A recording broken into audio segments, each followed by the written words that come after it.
Benvinguts a l'acte titulat El treball invisible que construeix el món, maternitat i paternitat. En primer lloc, volíem donar les gràcies al patrocinador de l'acte, que és Ferrer i Ojeda Insurance Partner. En primer lloc, ens agradaria deixar clar que el diàleg d'avui neix d'una preocupació molt honesta i d'una circumstància que ens atany una miqueta a tots, especialment a la gent de la nostra generació, diria jo, però que tots, en el món en què vivim, ens veiem afectats. I és que som conscients que hi ha molts treballs en el món que són absolutament invisibles, però que en canvi són absolutament essencials per la construcció de la societat i per la construcció del món.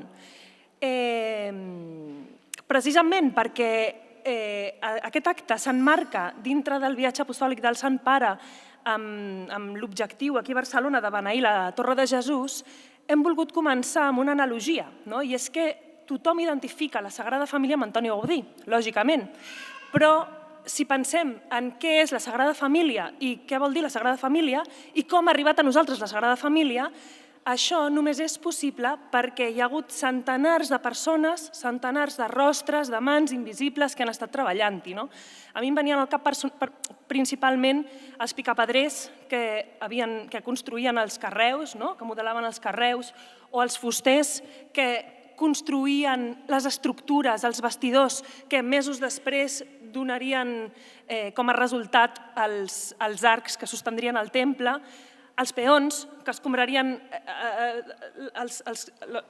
les restes, fins i tot les mares i les esposes que alimentarien els treballadors que anaven allà. Ningú pensa en aquesta gent quan construeix la Sagrada Família i tanmateix són essencials per la construcció del temple, lògicament.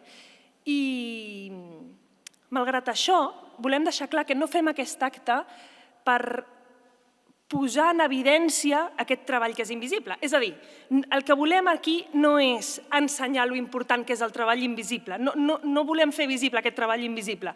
Si estem aquí reunits és perquè tenim el desig d'acompanyar-nos quan perdem les raons per continuar treballant en les coses que són essencials per nosaltres. No sé si m'explico, però tantes vegades tots aquells que tenim clar que el treball invisible és essencial i importantíssim per les nostres vides, perdem el significat, les raons per les quals el fem. I per això estem aquí, per acompanyar-nos en això. Aquest seria com el punt de partida. Llavors, dit això, m'agradaria canviar d'idioma perquè els nostres convidats venen de fora i una mica perquè puguin entendre'ns una miqueta millor. Llavors, la cultura en la que vivim és una cultura que ens... Ay, perdón, acabo de decir que cambie de idioma. Empezamos bien. La cultura en la que vivimos es una cultura que nos lleva constantemente a buscar el reconocimiento y que nos exige esta visibilidad. Entonces, nos hace perder un poquito, esto es lo que estaba comentando ahora, nos hace no tener presente o no nos ayuda precisamente a trabajar en aquello que nosotros sabemos que es esencial en cuanto a en nuestra vida cotidiana.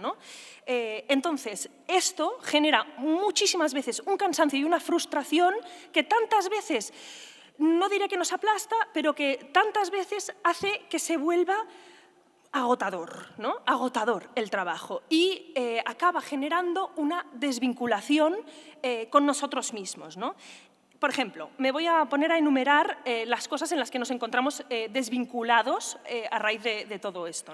En primer lugar, la desvinculación entre la vida real, la vida concreta, la vida del día a día y los ideales de plenitud que el mundo nos pone delante constantemente.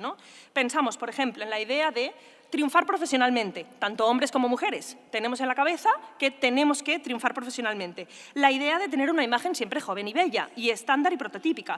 Para las mujeres es muy frecuente también tener el estándar constante de tener un hogar ordenado, de ser buenas madres, de ser buenas educadoras y encima las redes sociales están todo el día hablando de la educación positiva, las rutinas buenas, la comida saludable y todas estas cosas que están muy bien, pero son terribles, porque acabamos reducidos en estas cosas.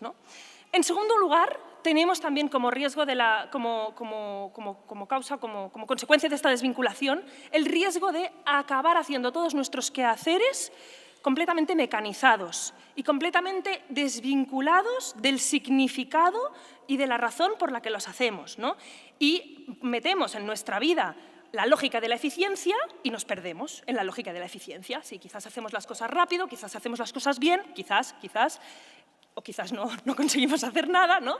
Pero esa lógica de mercado, en el fondo, ¿no?, está presente en todo y nos arranca completamente del significado de lo que hacemos y, por tanto, estamos completamente perdidos.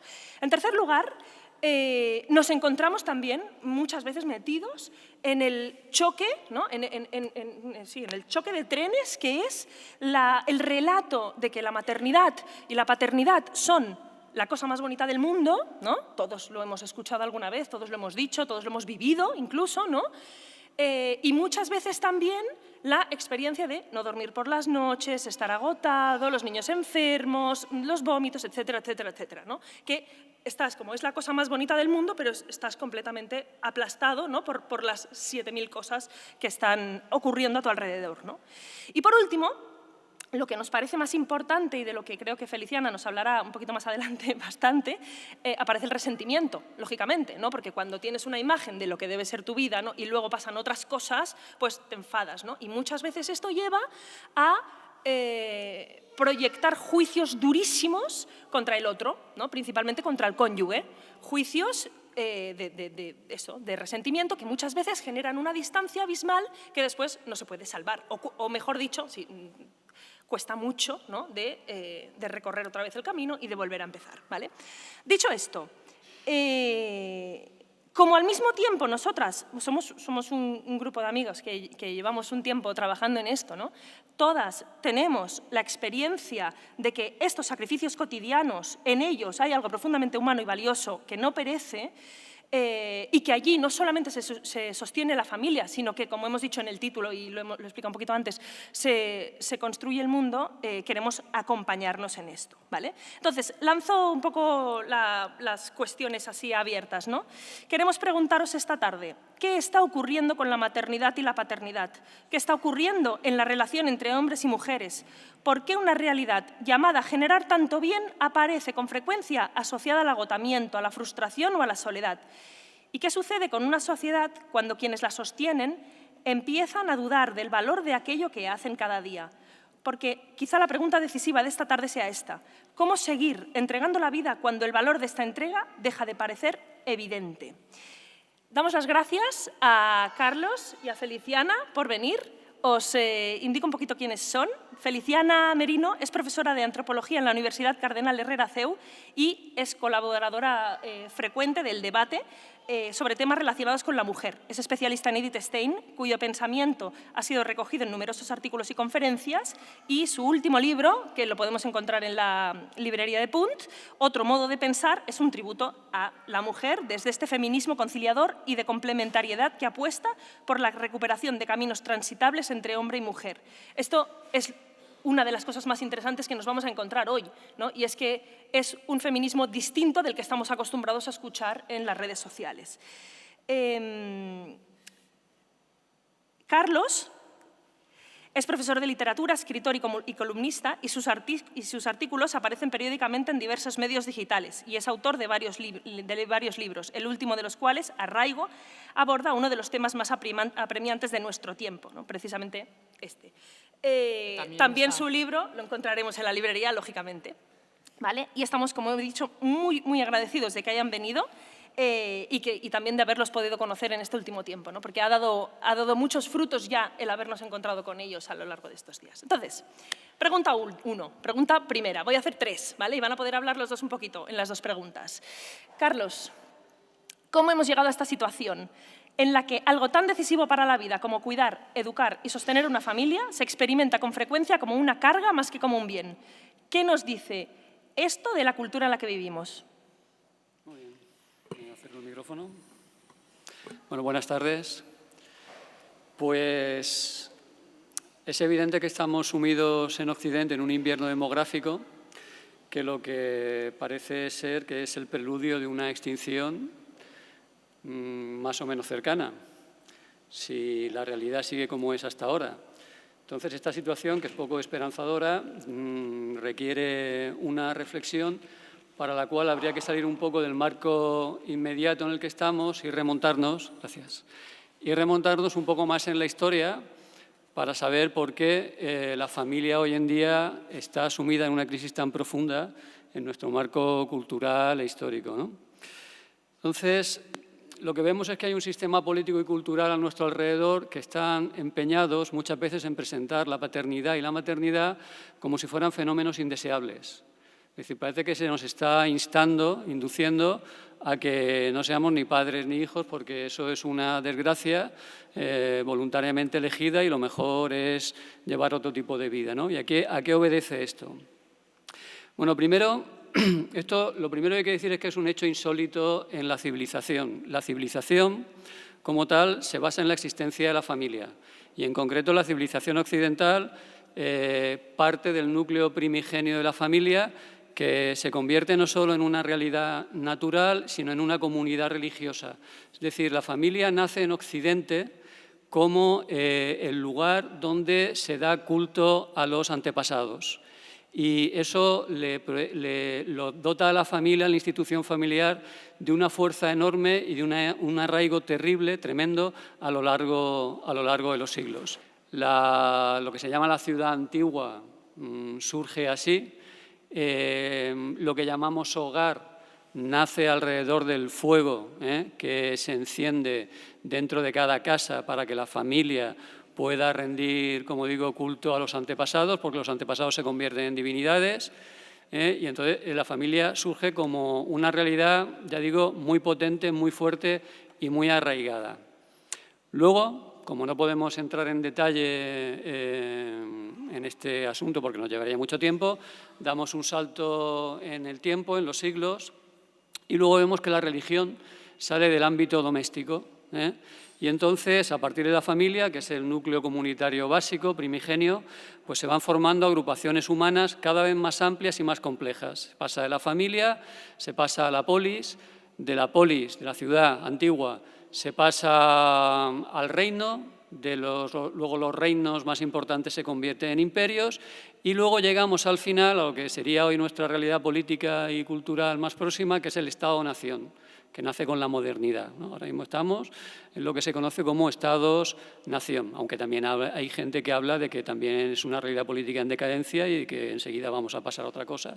Bueno, ya se verá si eso sucede o no. Pero siempre, en cualquiera de estos ámbitos, la familia está en el origen de todo. Sin familia no puede haber polis, sin familia no puede haber reino, sin familia no hay imperio y sin familia pues tampoco hay Estado-nación, ¿no? Pero claro, llegamos al día de hoy y ¿qué ocurre? Que vemos que se ataca a la familia, ¿no? Vemos que la familia sufre un ataque más o menos sutil, más o menos larvado, más o menos constante también, a lo largo sobre todo de las últimas décadas, y entonces a la conclusión a la que tenemos que llegar es que si la familia está vinculada a la civilización, lo que se hace atacando a la familia es atacar a la civilización. O sea, no se quiere solo destruir a la familia, porque entonces se sabe que se destruye también a la civilización. O se destruye o se intenta cambiar por algo distinto a lo que nosotros entendemos como nuestra civilización, tal y como hoy todavía la seguimos percibiendo, para que dé paso a otra cosa. Entonces, el problema de la familia es un problema civilizacional, no es un problema solo civilizatorio, no es un problema que afecte solo al núcleo familiar, sino que afecta a la estructura de toda la sociedad, de toda la nación, de todo el continente. Es un problema mucho más amplio, porque como digo, es lo que está en la base de todo. La cuestión sería, a continuación, plantearse por qué se ataca a la familia, qué es lo que se pretende, si la familia es la base de todo, qué es lo que se pretende socavando los cimientos de la familia. Bueno, a mí la primera respuesta, pensando estos días, bueno, y otros días que he pensado también en esto, porque he escrito algunas cosas sobre el tema, la primera respuesta que se me viene a la cabeza es que el conflicto tiene que ver en que la familia tiene una naturaleza determinada y el tiempo en el que vivimos tiene otra naturaleza.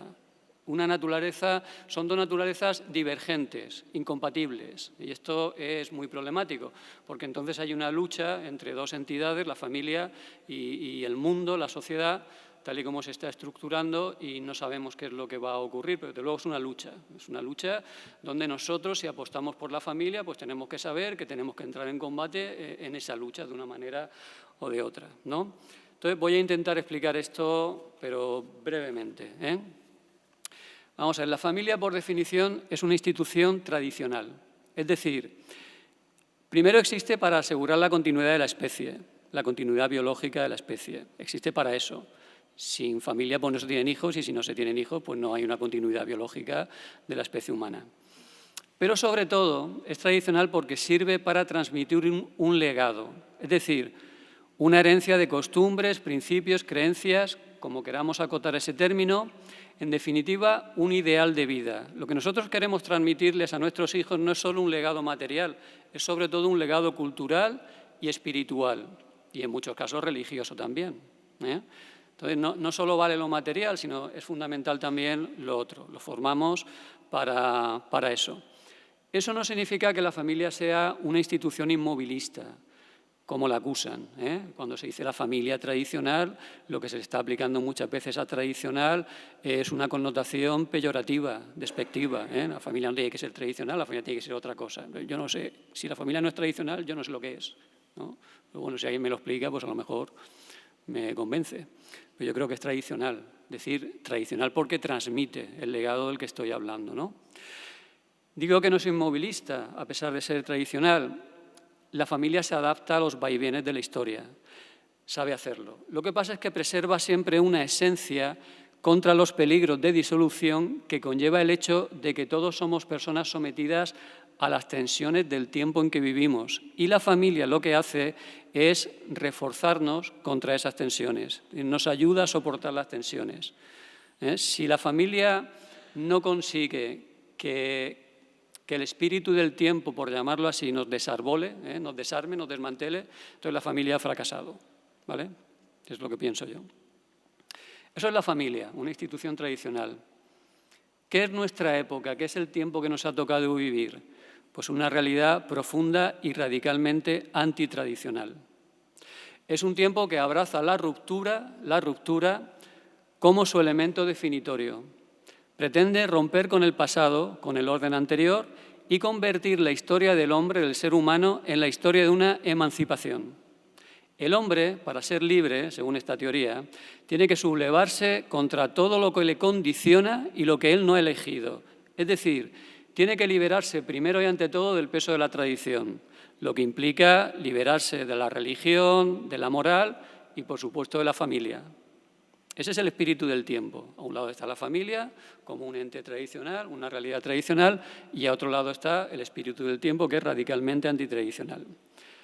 Pero, ¿cuál es la consecuencia de todo esto? Que es un proceso que empieza con la Revolución Francesa,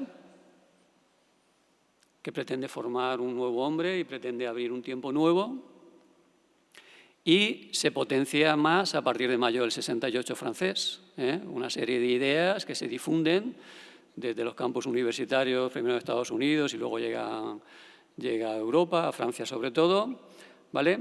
¿Cuál es el resultado de todo esto? Bueno, yo lo que veo es que el resultado es un vacío inmenso. Es un vacío inmenso en la familia, en la sociedad y en el propio seno de la persona, ¿eh? La persona se siente vacía y cuando hay un vacío, lo que ocurre siempre a lo largo de la historia es que hay algo que acude a llenar ese vacío, porque un vacío no puede haber. O sea, la persona no puede vivir en el vacío. La sociedad tiene que tener algo, hay que tener algo que sentimos que nos llena, ¿vale? ¿Quién llena el vacío en la sociedad moderna, en la sociedad actual? Pues yo creo que dos entes distintos, aunque complementarios, el Estado y el mercado. Entonces, lo que vemos con la caída de la familia, que es la caída y el declive de la civilización, lo que vemos en paralelo es un incremento, un agigantamiento exponencial del Estado. El Estado es una realidad que por su propia naturaleza, esto se lee en los libros de teoría política, tiende a expandirse de manera indefinida. Es un monstruo que va devorando todo lo que encuentra por delante y todo lo que se deja devorar. Entonces el Estado va cada vez expandiéndose más y llega un momento en que la familia se convierte en uno de los últimos bastiones o reductos frente al poder invasivo del Estado. y ahí hay que resistir.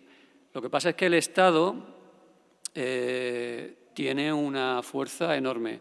Me da miedo decir que su poder es ilimitado, me da miedo decirlo, pero tiene una fuerza enorme. El Estado puede atacar a la familia fiscalmente. Puede empobrecer a la familia, puede hacer inviable que una pareja forme una familia, ¿no? Eso lo puede hacer el Estado, tiene poder para hacerlo.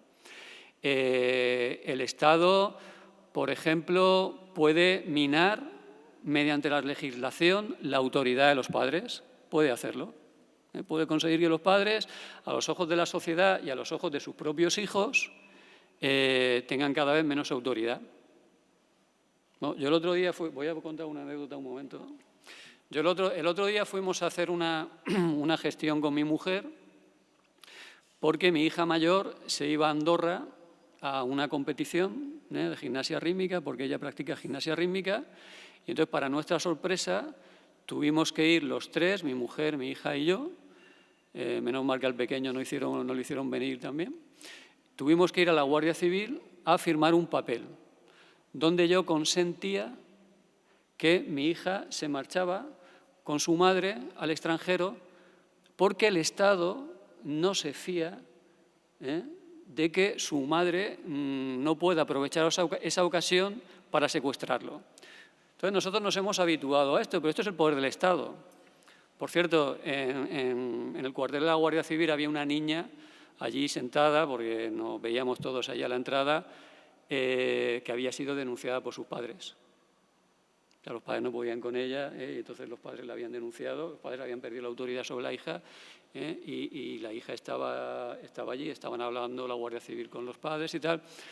Quiero decir, esto es un estado de cosas que hay donde la autoridad está disuelta. Y si la autoridad de los padres está disuelta, ¿quién viene a ocupar esa autoridad? El Estado, por medio de las distintas instituciones que se encargan de eso, ¿no? Entonces llegamos a este punto. Y luego el otro elemento que interviene también para disolver la familia, en mi opinión, es el mercado. Porque el mercado fomenta determinados patrones de vida en el centro de los cuales se sitúa un tipo de individuo que ya no encuentra su identidad a través de la entrega hacia el otro, a través del establecimiento de vínculos duraderos, permanentes e incondicionales con el otro, sino que lo que hace es que induce en el individuo la idea de que la identidad se consigue a través del consumo. O sea, somos porque consumimos, ¿de acuerdo? Y esto es una idea muy potente también, es una idea muy potente porque el bombardeo que se produce a través de la publicidad y a través de los medios de comunicación es brutal. O sea, los niños están expuestos a una publicidad, antes era la televisión, pero ahora es también Internet.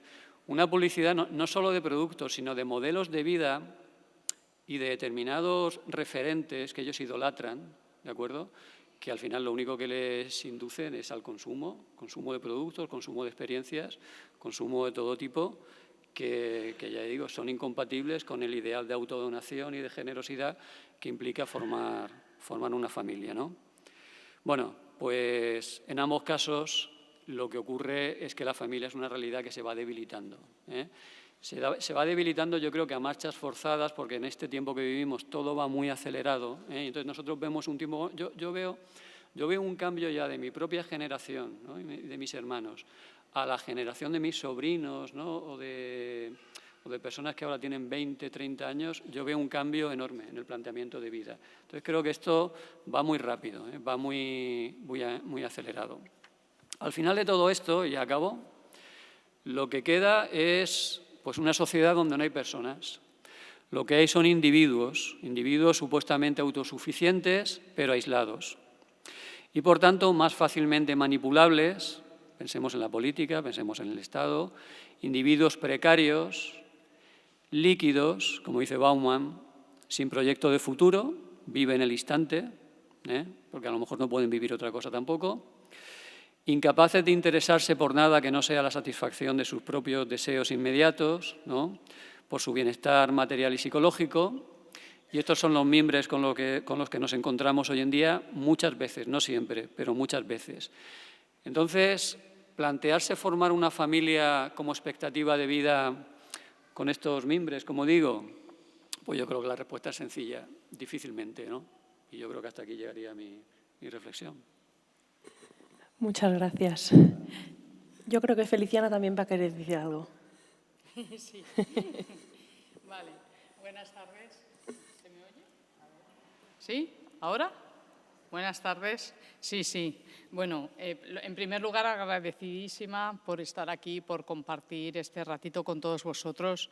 Agradecidísima de la invitación por parte de Andrea, de Gloria, de Maika, de Ana, de Laura, de tantísimas maravillosas mujeres que he podido conocer a raíz de este acto, ¿no? Y agradecidísima de compartir la mesa con alguien que para mí es un testimonio soberbio de escritura, de literatura, en todo lo que le he leído. Yo os recomiendo muchísimo su libro, que es Arraigo, y por tanto compartir la mesa con Carlos, que además ya se ha convertido en amigo, pues es para mí un privilegio y un honor. Yo comparto totalmente el diagnóstico que Carlos ha hecho de cómo hemos llegado hasta aquí, ¿no? Yo, desde mi punto de vista de mujer, me parece, y esto pues a veces hay círculos en los que pues es difícil hablar de estas cosas, ¿no? Porque yo añadiría algunas cosas más desde esa experiencia de mujer. La primera, o sea, voy a decirlas, si me da tiempo las explico, si no, no. La primera cuestión que creo que ha comentado Carlos es el olvido de la tradición. Yo apuntaría efectivamente al olvido del origen, ¿no? Yo creo que ese olvido del origen es necesario, es decir, toda cultura que no tiene una memoria del origen primero, del que procede todo, no puede sostener la vida, no puede sostener el presente y no puede sostener el futuro. Y es verdad que la experiencia femenina durante siglos ha custodiado ese origen, de una manera muy privilegiada, ¿no? ¿Por qué? Pues porque a través de la experiencia femenina y sobre todo a través de la maternidad se nos dice una verdad que es obvia, que es que nadie se da la vida a sí mismo, que todos somos recibidos en el ser, en la vida. Sin embargo, y esto también lo ha mencionado un poquito Carlos, es verdad que desde la cultura, buena parte de nuestra cultura contemporánea, desde la modernidad, ha terminado interpretando esa categoría del origen en términos muy distintos, ¿no? Comentaba desde la Revolución Francesa como una forma de entender la tradición y el origen que es vista como limitante, como subordinación, como carga, como dependencia, como sumisión o subordinación, como queramos decirlo, ¿no? Y entonces, cuando eso es así, cuando el origen empieza y toda la tradición empieza a percibirse así, pues es cierto que la filiación deja de ser un don, un regalo, para convertirse en algo que amenaza mi propia autonomía, mi propio proceso de realización personal, ¿no? Esa es la primera cosa que yo añadiría. La segunda es el resentimiento, lo mencionaba antes Andrea, ¿no? A mí me parece que el tema del resentimiento, desde el punto de vista de lo que ha sido el movimiento feminista, es fundamental entenderlo, porque no podemos entender la filiación y la experiencia de la paternidad y de la maternidad desde el resentimiento. Una parte de la crisis cultural nace de esa lógica, una lógica que ya expresó muy bien Max Scheler en un magnífico libro que yo os recomiendo, que es se llama El resentimiento en la moral, aludiendo a aquello de lo que ya había hablado Nietzsche cuando hablaba del resentimiento, ¿no? Que Nietzsche atribuía precisamente el resentimiento a la moral cristiana, y Scheler va a dedicar todo su libro a decir por qué el resentimiento es algo que es producto clarísimamente de la modernidad. Yo esto, por ejemplo, lo he estudiado y lo he entendido siempre porque me parece que el movimiento feminista, no el de la primera ola, pero sí el de las últimas, nace del resentimiento, de una mirada reducida, de una mirada que nos ha afectado a todos en los vínculos muchísimo, ¿no? Podemos decir que esto que yo he dicho en algunos ámbitos, ¿no? De que nos liberamos del patriarcado, pero pronto nos encadenamos a un casero mucho más avaricioso y tiránico que exige de nosotras, o ha exigido de nosotras, más exigencias, más cargas de las que exige un monasterio trapense. ¿Y cuál es ese casero avaricioso y tiránico? El mercado, lo ha dicho Carlos, ¿no? ¿Por qué hablo del resentimiento? Porque el resentimiento no consiste simplemente en una frustración. El resentimiento me parece vital entenderlo porque consiste en transformar los valores cuando ya no somos capaces de reconocerlos ni de buscar imitarlos, buscar realizarlos, buscar alcanzarlos. Por tanto, aquello que antes nos aparecía como un bien comienza a percibirse como una amenaza, como un límite, como una carga.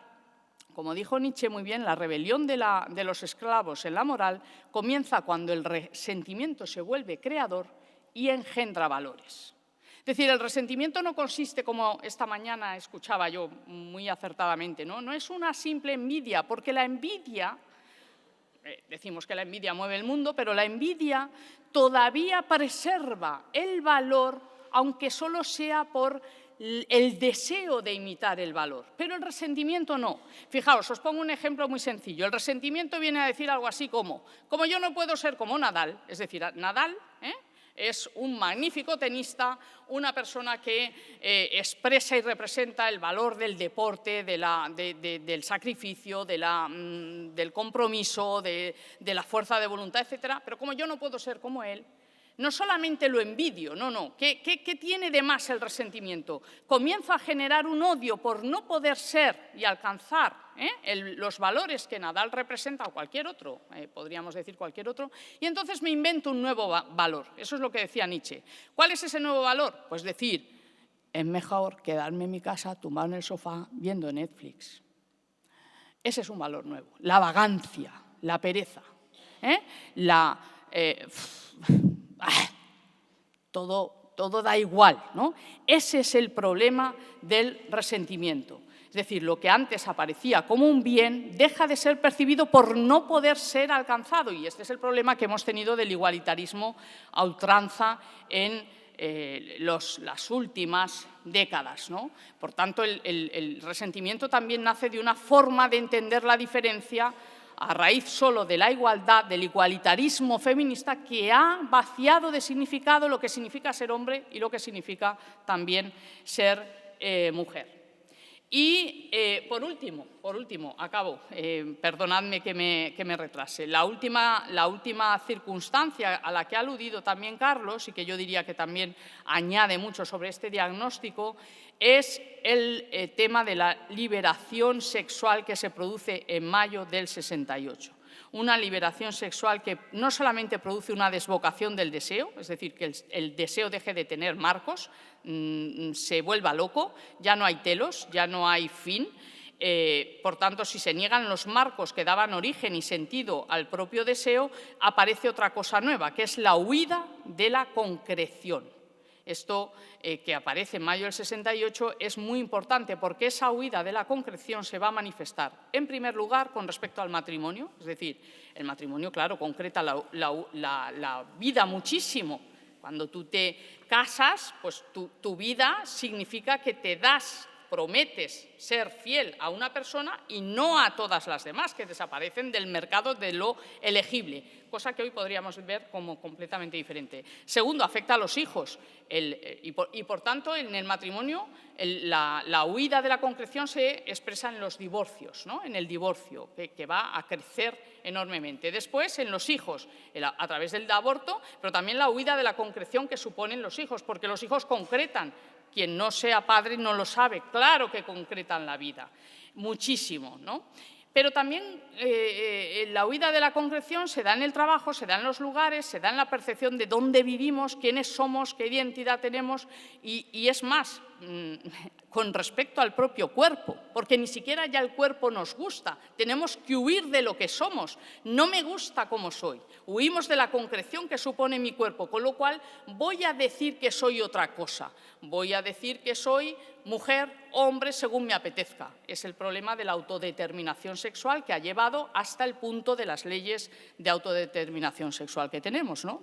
Uno elige lo que quiere ser, puede ir al registro y elige lo que quiere ser, incluso ya no solo hombre o mujer, sino puede ser un animal, un perro, un lobo o lo que quiera, ¿no? Por tanto, la consecuencia, fijaros, de todas estas causas es que no tenemos más libertad. No hemos conseguido una mayor libertad, sino una creciente dificultad para entender lo que somos.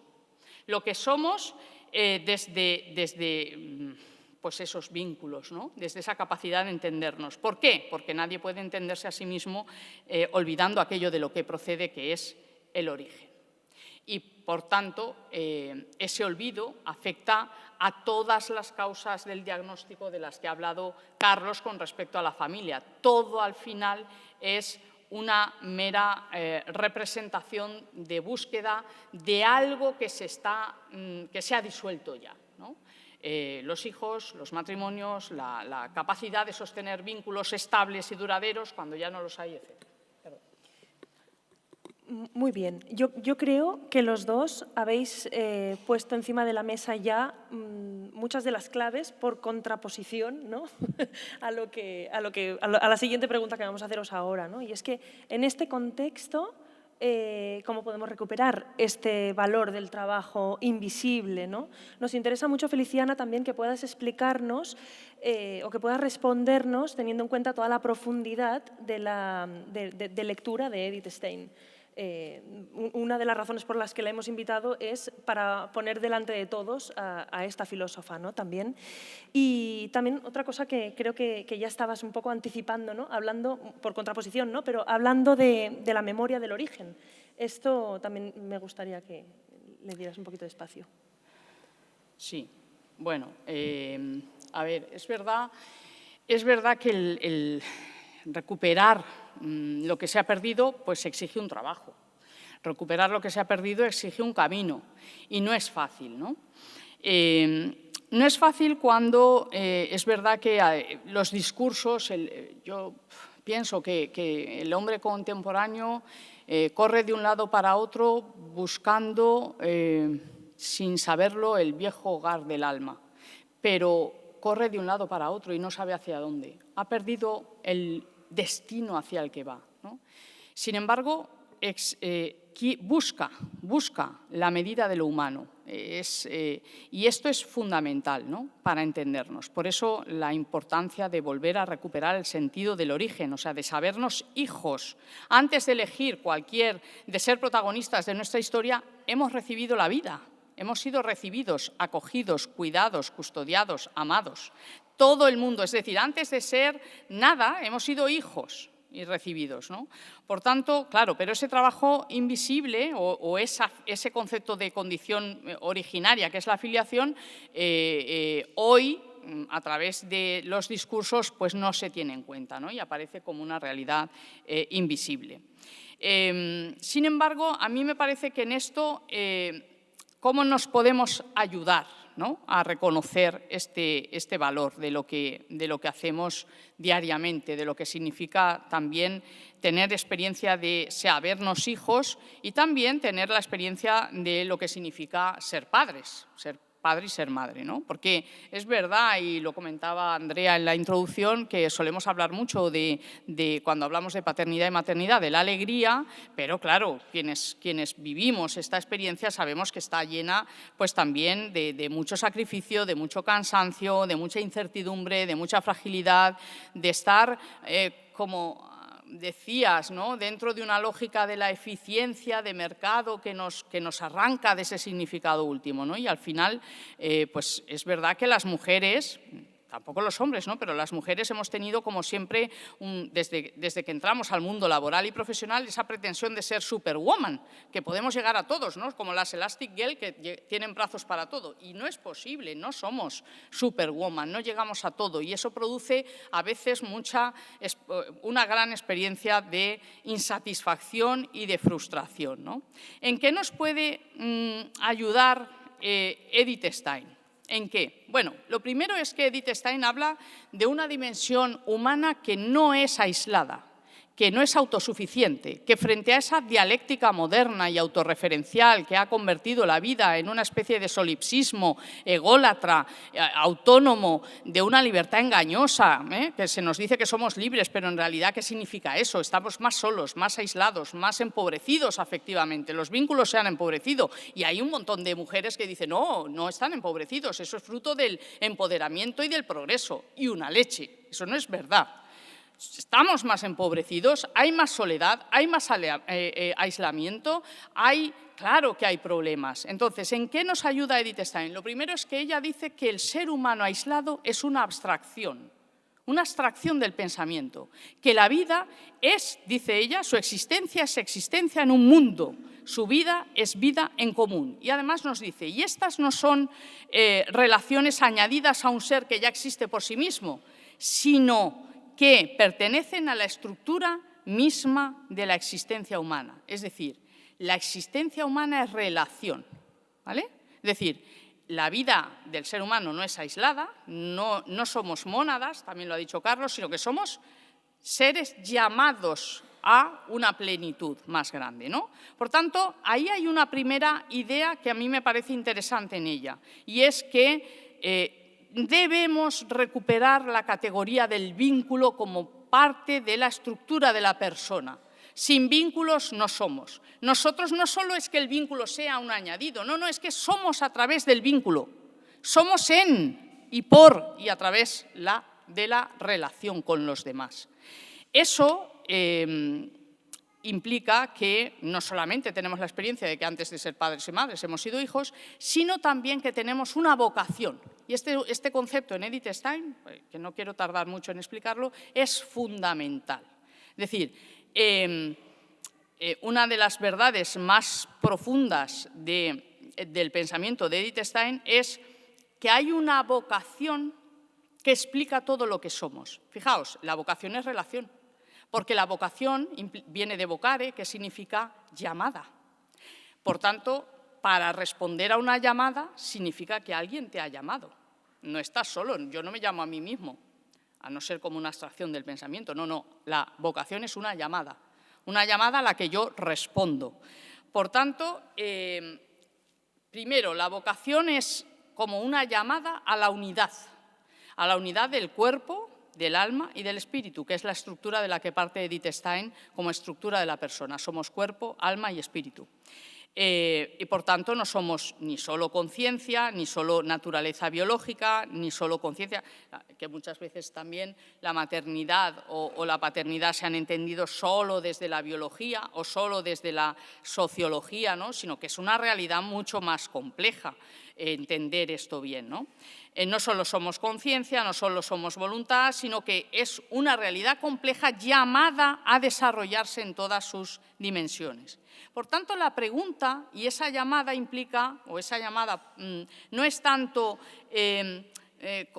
o no puede responderse solo diciendo qué queremos hacer o qué queremos llegar a ser, sino primero, ¿qué somos? Hijos. Pero la segunda es, ¿a qué estamos llamados? Y a esa segunda pregunta responde la vocación. ¿A qué estamos llamados? Bueno, pues Edith Stein lo explica de una manera también triple. Ella todo lo hace de una manera triple. La estructura del ser humano es tripartita, asemejándose un poco a la estructura, a lo que es también la relación trinitaria, Padre, Hijo y Espíritu Santo, porque bueno, si conocéis a Edith Stein, pues Edith Stein conoció a Cristo y se convirtió a través de, ella era judía, pero se convirtió a través de Santa Teresa, de leer la vida de Santa Teresa, donde dijo aquí está la verdad. Se convirtió, pero siguió escribiendo, era una filósofa ya antes y luego siguió escribiendo y sobre metafísica, mística y demás, ¿no? Hasta que fue gaseada en los campos de concentración de Auschwitz en 1942. Bueno, pues ella habla de esta triple vocación. También hay una triple vocación y esto es muy interesante porque nos ayuda a entender también que somos como padres y madres, pero también como seres humanos. Ella dice, primero tenemos una vocación humana genérica, es decir, somos seres hijos, dignos, iguales todos como hijos de Dios, es decir, llamados a la comunión.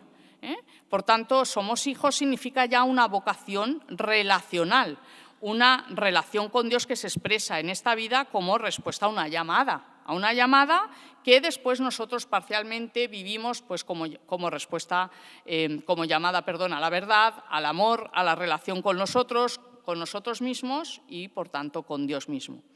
Pero junto a esa vocación universal y genérica humana, de la que todos participamos como seres humanos, como hijos ante Dios, ella habla de una vocación sexuada, una vocación que es entre los sexos y, aparte, la tercera, una vocación que llama individual, personal, única e intransferible. Bueno, en la segunda, la vocación sexuada, ella dice que la diferencia sexual no es una lucha de poder, a pesar de que a través de la caída en el pecado se convierte en lucha de poder. Pero no fue así en el origen. Es decir, ni siquiera es solo una construcción arbitraria. La diferencia sexual aparece como una forma distinta de relación con la realidad, de acercarse a la realidad humana de manera complementaria por el hombre y por la mujer. Y ella utiliza una expresión hebrea que tiene difícil traducción, porque la expresión es eser-kenegdo. Eser-kenegdo es una especie de imagen especular. Se ha traducido muy malamente como una ayuda frente al hombre, ¿no? La mujer o el hombre son una ayuda frente al otro. Pero en realidad no debería traducirse así, debería traducirse más bien como, y a veces también se ha traducido como una ayuda adecuada, ¿vale? ¿Pero qué es lo adecuado? Podríamos preguntarnos. No, es más bien alguien que está frente a mí y me corresponde. ¿Qué significa alguien que está frente a mí y me corresponde? No es un espejo, ¿vale? Es una imagen especular, pero no representa un espejo. Tampoco representa la media naranja, esta que somos incompletos y que necesitamos de la otra naranja para ser completos. Tampoco representa el mito del andrógino, ¿no? Que vagamos buscando a la otra mitad porque estamos incompletos. Tampoco es un rival y tampoco, es alguien, podríamos decir, cuya diferencia me ayuda a comprender mejor quién soy.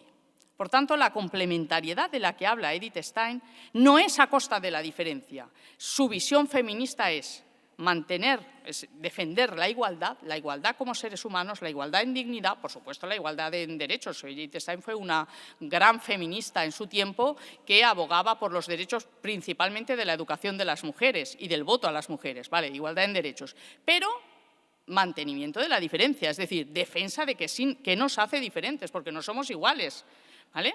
Defensa de la diferencia. Y eso a través de una vocación, que es la vocación sexuada, de complementariedad.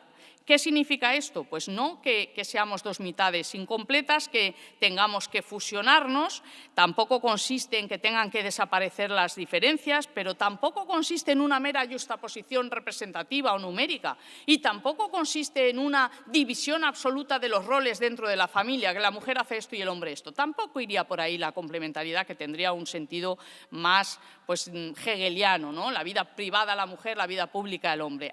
Yo creo que ella nunca defendería una tipología de roles exhaustiva, sino que habla de una complementariedad que significa una ayuda al otro a descubrir, es decir, el otro es para mí una ayuda para descubrir dimensiones de la realidad, de lo que yo soy, de mi identidad, que por mí mismo no podría descubrir.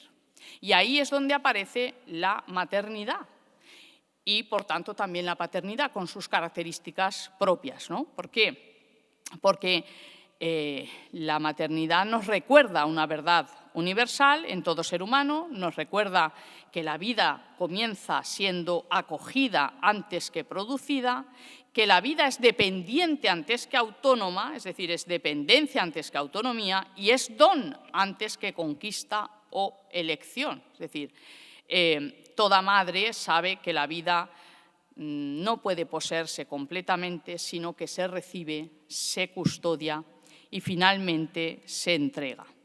Y por eso la maternidad tiene una dimensión que no es solo biológica, sino profundamente antropológica, simbólica y espiritual. De hecho, Edith Stein habla de que la maternidad no es solamente biológica, sino espiritual, porque no habla solo de las mujeres, sino de todos nosotros. ¿Qué significa eso? Pues que la maternidad se da en toda sociedad que asume lo valioso de lo invisible, que decía Andrea, ¿no? Es decir, aquello que significa cuidado, entrega, valor por lo pequeño, custodiar algo que es una vida que se nos ha confiado y que no nos pertenece, pero que ayudamos a crecer en libertad y a llevar a su desarrollo para su propio cumplimiento. Por eso tiene una dimensión que es mucho mayor, ¿no? Y la paternidad, por supuesto, introduce también una dimensión igualmente necesaria desde la contemplación y la salvaguarda de la vida. Es decir, el varón descubre a través de sí mismo, a través de la contemplación de esa realidad que él no puede vivir corporalmente, él descubre también que ha sido acogido antes y que ha sido hijo antes de convertirse en protagonista de su historia. Pero por esa contemplación del origen también es capaz de abrir mundo a través de la transmisión, de la salvaguarda, de la responsabilidad, sobre todo de la responsabilidad hacia aquello que le ha sido confiado, ¿no? Y de la transmisión de todo aquello que ha sido recibido también y, por tanto, está llamado a transmitir. Estas tres vocaciones en Edith Stein son fundamentales, pero nos falta una, perdón, que me quedaba un minuto a cabo, que es la vocación individual, personal. Para Edith Stein, las otras dos no tienen sentido sin la vocación irrepetible, personal de todo ser humano. Somos cada uno un sello de la divinidad y respondemos con nuestra vida personal, con nuestra historia, es decir, respondemos a su llamada. ¿Y cómo hacemos eso? Nuestra propia historia, nuestra vida es frágil, es pequeña, es limitada, pero también es grande a los ojos de Dios. Y, por tanto, cada uno como sello de la divinidad participamos en el orden, en la historia de la redención de Dios, a través de la vida interior, a través de la oración, a través del kern, que dice Edith Stein, que es el corazón del hombre como semilla del corazón de Dios. Muchas gracias. Perdón. Carlos, ¿quieres explicarnos cómo interpretas tú o cómo nos puedes ayudar a reconocer el valor de lo cotidiano, de lo invisible? Brevemente. Sí. Bueno, pues el valor de lo invisible es algo que en otras épocas no se cuestionaba.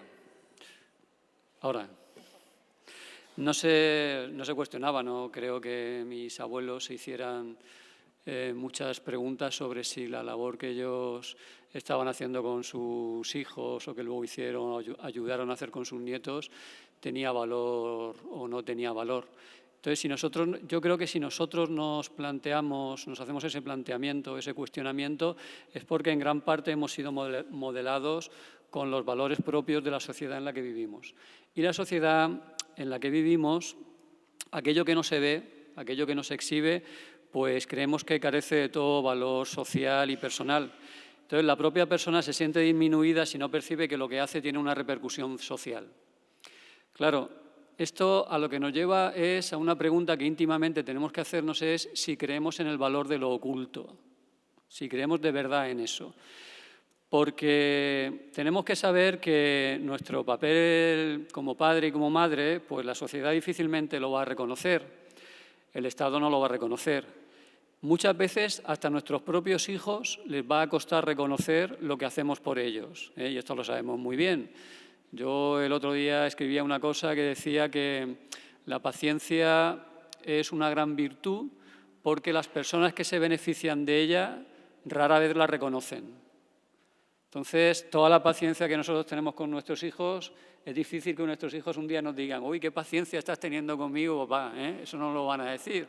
Y, sin embargo, es una gran virtud, ¿no? Entonces, este tipo de cosas son las que nosotros interiormente tenemos que cultivar, tenemos que darles valor y prepararnos psicológicamente para saber que eso no va a tener una remuneración, una gratificación en los términos en que nosotros estamos acostumbrados a tenerlo, por ejemplo, en el mundo laboral o en el mundo social. En el mundo social una persona es muy sociable, es muy simpática, pues enseguida recibe la acogida por parte de los demás. Esto en la familia no siempre sucede así, no siempre sucede así. Pero aquí hay un peligro, entonces. El peligro que hay es que bajemos los brazos, es decir, que nos dejemos arrastrar, que nos dejemos llevar por el espíritu del mundo. Y entonces, pues si el espíritu del mundo dice que no hay que cultivar la disciplina, pues que dejemos de cultivar la disciplina y que no pongamos límites en casa, por ejemplo. Esto sucede porque eso evita conflictos. Entonces, claro, llegamos tarde a casa por las noches, porque trabajamos todos dentro de un engranaje del mercado, etcétera, que tenemos que ser productivos, llegamos tarde a casa, estamos cansados, no queremos conflictos, no ponemos límites. Si el mundo, por ejemplo, dice que el igualitarismo es un valor supremo, pues entonces en la familia todos somos iguales, no hay jerarquías, porque eso es una cosa que está en contra del espíritu del mundo. Si el mundo dice que lo que debe predominar es un sentido lúdico de la existencia, lo que más importante es pasárselo bien, pues entonces nos vamos a desvelar en todo momento del día y de la semana para que nuestros niños no se aburran, para que no descubran el valor creativo muchas veces del aburrimiento, que es una cosa que de niño yo he sabido apreciar y he aprendido con la experiencia de aburrirme, ¿no? Pero claro, es que eso hoy en día muchas veces no sucede. O sea, hay familias que viven según estos valores porque se sienten de esa manera más reconocidas dentro del mundo en el que viven. Pero si trabajas, como en mi caso, en el mundo de la educación, pues te das cuenta de que eso, con niños y adolescentes, te das cuenta de que eso es un desastre. O sea, los niños no reconocen la autoridad, los niños no están acostumbrados a oír la palabra no, los niños no tienen límite y el primer lugar en donde a lo mejor reciben un límite es la escuela, es el colegio, etcétera. Pero todo eso viene de atrás, de que hay familias que no saben reconocer muchas veces o no sabemos reconocer el valor de lo oculto, y el valor de lo oculto es fundamental para formar una familia. Eso era simplemente. Gracias. Decía el Papa estos días que la familia será siempre la primera escuela de humanidad en la que se aprende, antes que en cualquier otro lugar, la gramática elemental de la convivencia, recibir la vida, cuidar al otro, perdonar, servir y pertenecer. Partiendo de todo lo que habéis dicho, nos gustaría ahora que, brevísimamente, porque nos quedan 10 minutos para todo lo que falta, podáis mínimamente esbozar, ¿no? Vale, esto es en el interior del hogar, pero ¿cómo lo que ocurre en el interior del hogar construye el mundo? ¿No? Si quieres... ¿tú? Bueno,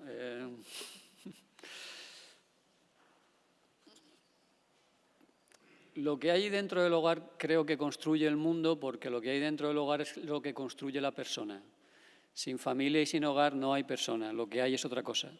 Entonces, si vamos a encontrar alguna recompensa en el futuro a la labor, esa labor oculta, silenciosa, de puertas para adentro, que nosotros decimos, estamos comentando aquí, que realizamos todos los días en nuestros hogares, en nuestras familias, pues es el hecho de que nuestros hijos salgan al mundo como personas buenas, como personas generosas, como personas confiadas, también como personas sagaces, que sepan que se van a encontrar con una realidad muchas veces hostil, pero que sepan sobreponerse a la hostilidad y a la animadversión que van a encontrar muchas veces en el mundo, porque seguramente van a salir provistos de unos valores sólidos, pero de unos valores que están en gran parte en contra de lo que el mundo propugna, de lo que el mundo predica, ¿no? Entonces, esto hace falta una labor muy fuerte de concienciación de los niños con mucha ternura, con persuasión, con el ejemplo. Yo creo que el ejemplo de los padres es fundamental, obviamente. Si decimos una cosa y hacemos otra, pues los niños, evidentemente, pues no van a saber a qué atenerse. Y al final yo creo que esta es la recompensa que vamos a encontrar. Los hijos no nos van a dar una vida más cómoda, tampoco nos van a dar una vida más placentera, ni más segura, ni más despreocupada, que son los valores que muchas veces promociona el mundo, pero sí nos van a dar una vida más rica. Una vida que debe vivirse como un reto y como una aventura permanentes, como un motivo de gratitud, sin duda, y jamás como una carga. Eso es lo que yo pienso.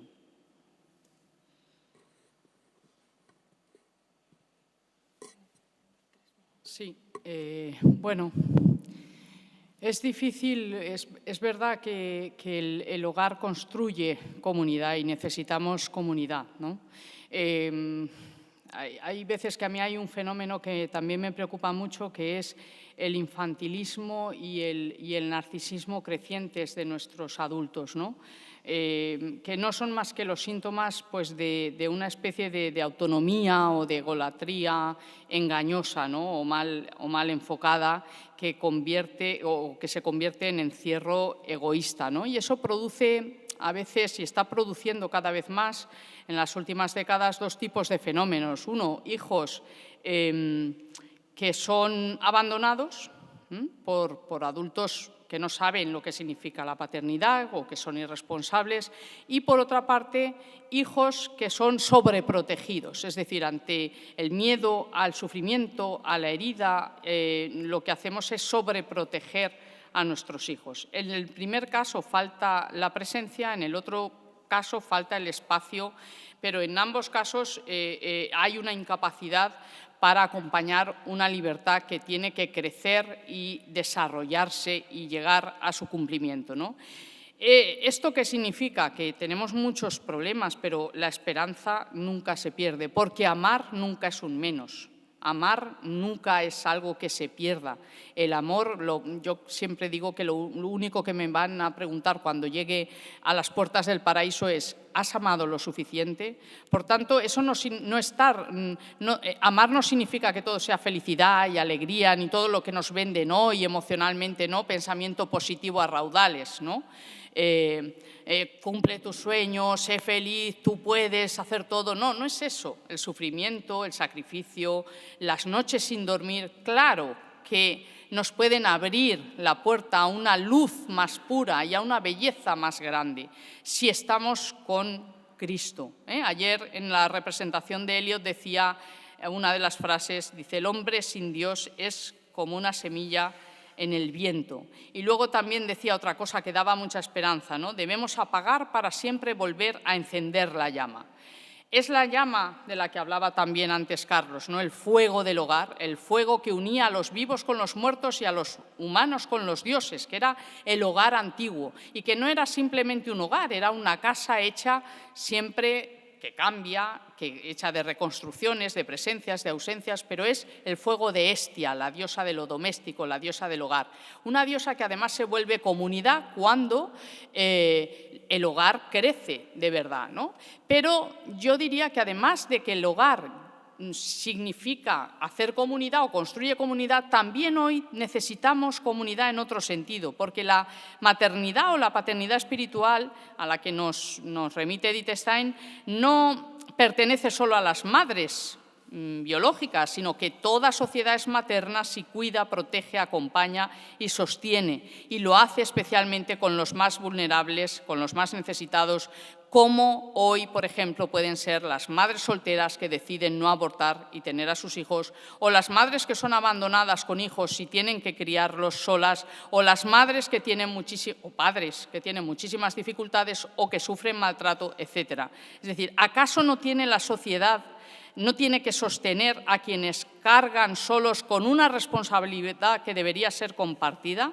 Si la maternidad es un bien, si la maternidad y la paternidad son bienes a custodiar para todos, entonces sostener a las madres, sostener a la familia es una responsabilidad de todos. Y por eso tenemos que hacer más extensiva esa llama, que es el fuego del hogar, extensible a toda comunidad política que viva reavivando una y otra vez ese fuego, ¿no? Con más fidelidad, con más vínculo, con más entrega, con más sacrificio, que es en definitiva la expresión del amor más grande, del único amor que hace posible y da sentido a todos los amores, que son los nuestros. Gracias.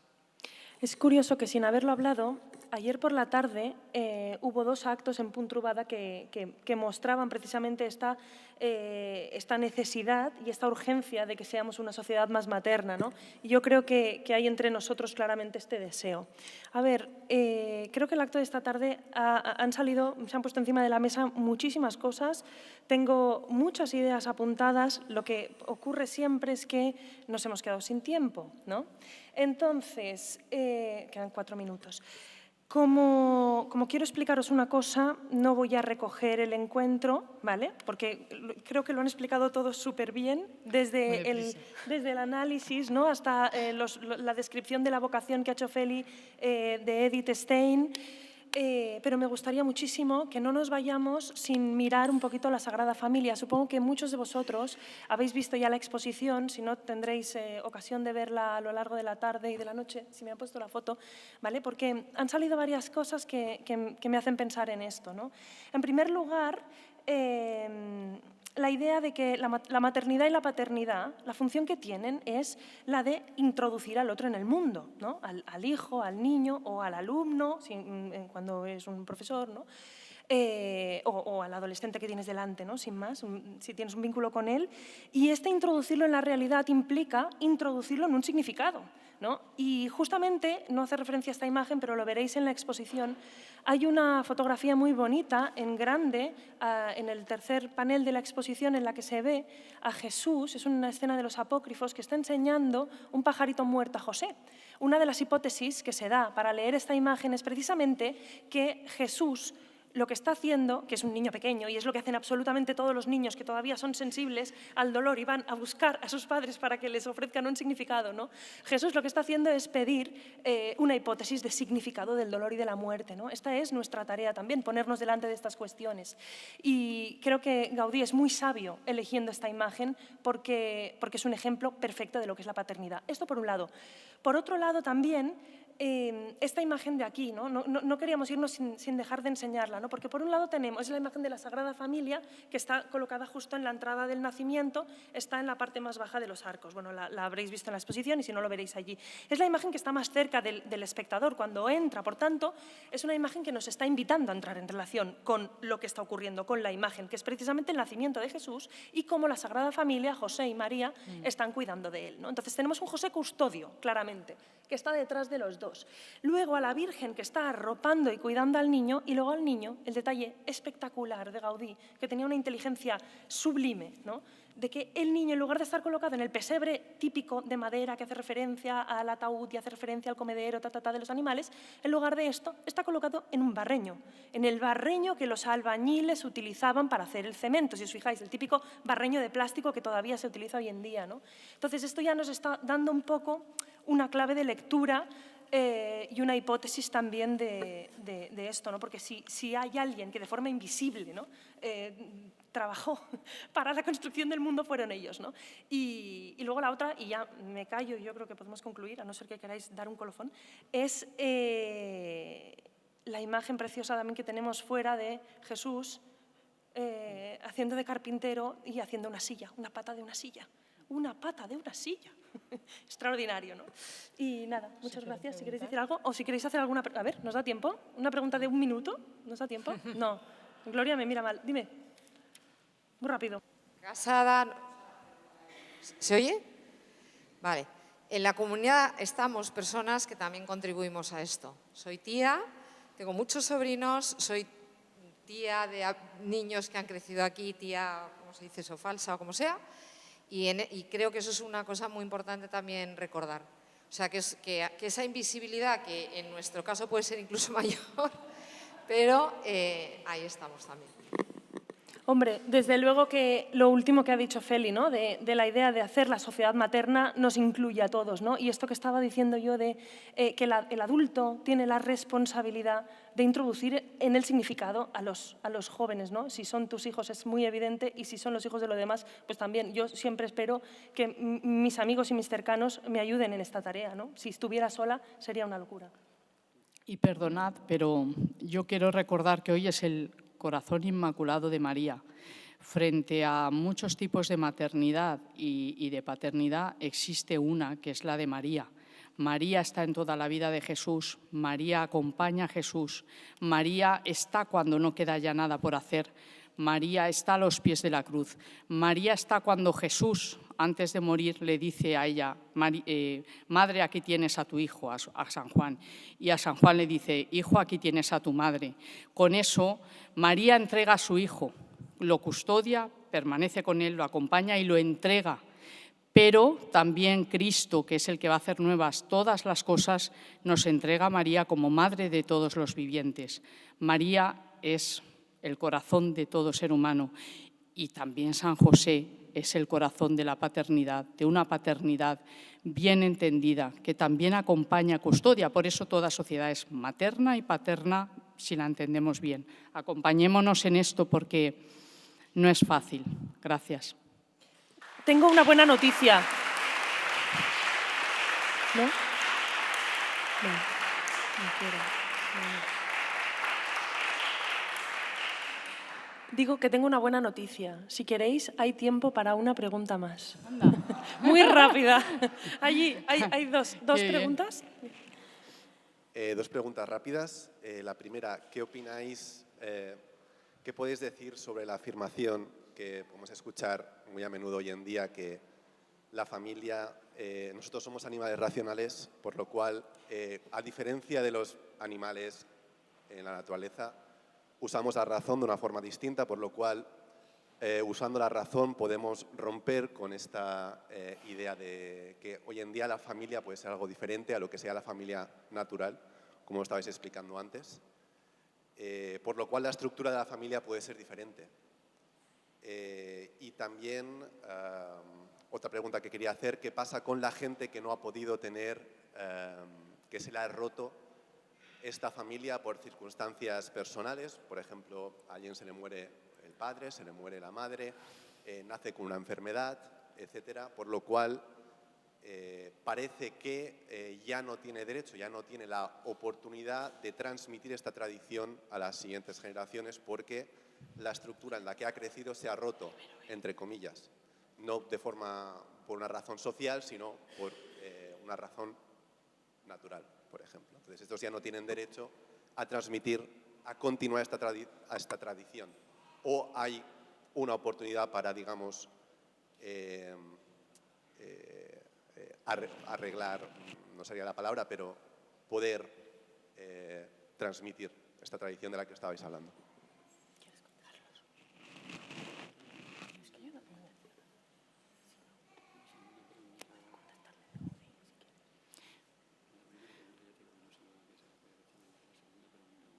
A ver, si quieres, ¿sí? Sí, contesta tú. Sí. Bueno, yo sencillamente, a ver, voy a contestar genéricamente porque es difícil. Hay muchas situaciones que atraviesan las familias hoy que son duras, son muy duras de sobrellevar.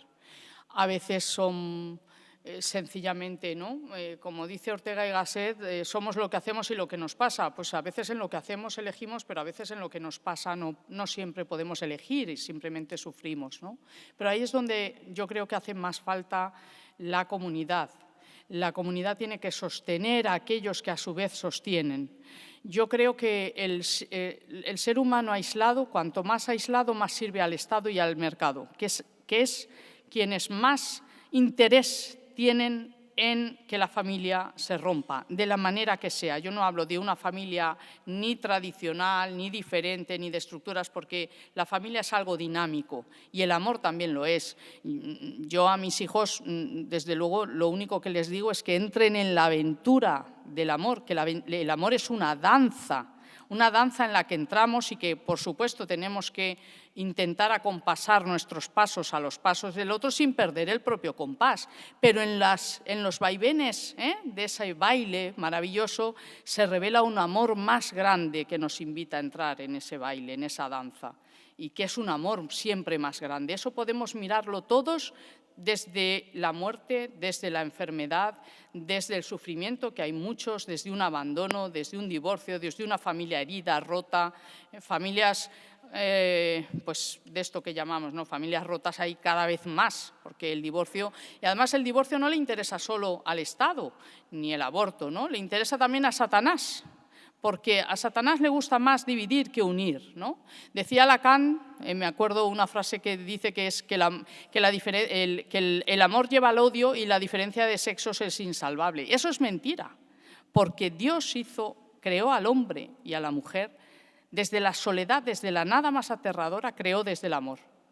Y desde el amor solo cabe amor.